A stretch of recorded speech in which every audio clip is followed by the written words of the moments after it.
ভগৱান শ্ৰীকৃষ্ণৰ পৰা শিকক জীৱনৰ 5টা মন্ত্ৰ।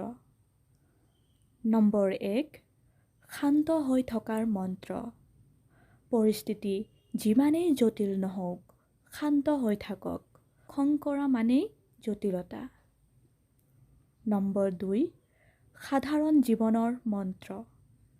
জীৱন যিমানেই সৰল আৰু সাধাৰণ হ'ব, প্ৰত্যাশাও কম হ'ব, আপুনি সুখী হ'ব পাৰিব।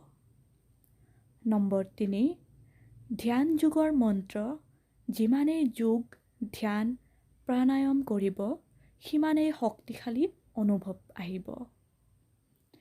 দৈনন্দিন জীৱনৰ ৰুটিন কৰি লওক যোগ, ধ্যান আৰু ব্যায়ামৰ। নম্বৰ 4, আসক্তিহীনতাৰ মন্ত্ৰ।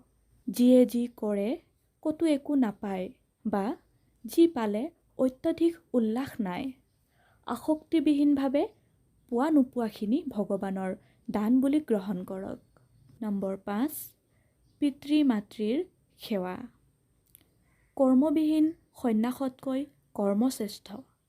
পুত্ৰ হিচাপে পিতৃ-মাতৃৰ প্ৰতি সন্তানৰ প্ৰতি দায়িত্ব বা কৰ্তব্য পালনৰ পিছতহে কৰ্মসন্ন্যাস।